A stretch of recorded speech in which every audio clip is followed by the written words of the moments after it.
Just before the break, we asked you to name the first U.S. president to officially pardon a Thanksgiving turkey. The answer? George H.W. Bush.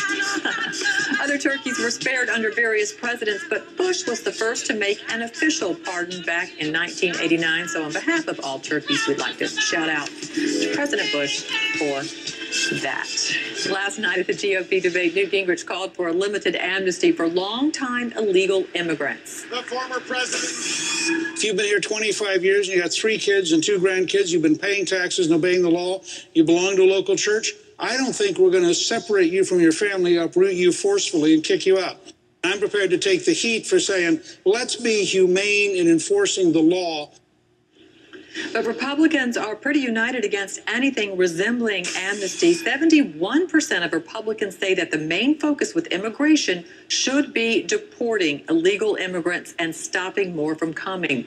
Amnesty for immigrants and all other things GOP debates are fair game for my guest today. Democratic political consultant Ed Espinoza, Republican strategist Ron Bonjean. Thanks, gentlemen, for being with us. Thank you. Well, Ron, according to our polling, Gingrich doesn't really even gain among independents with his amnesty stance. So who was that answer for? Yeah, I don't think it was really a smart thing to say. I think that answer was coming out of Professor Gingrich and not necessarily Republican candidate Gingrich. I mean, that may be something he truly believes in, but if you want to play in places like Iowa, in key primary states, New Hampshire, South Carolina, you're going to have to focus on what Republican primary voters wanted. And last night's national security debate was on that, national security. Sure, immigration's important, but he really needed to focus on just getting through the debate, showing he could be a front runner, and knock it out of the park on national security credentials, which I think he did beyond immigration.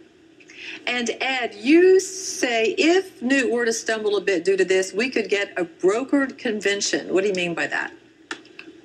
Well, first of all, to Ron's point, you're exactly right. This is probably a good policy statement to make, but not necessarily good politics for a Republican primary. It took a debate on national security for us to get an honest discussion on immigration reform, which is what we really need in this country right now. But if Newt Gingrich stumbles in the polls because of this comment, we're now left with a Republican field where virtually every viable candidate has been in the lead at one point or another. And you could see a situation where we don't have a consensus candidate for the Republicans by January or February, even by March. Now, there's a couple of important points to make here. 4 polls came out last week, all of them showing Gingrich in front.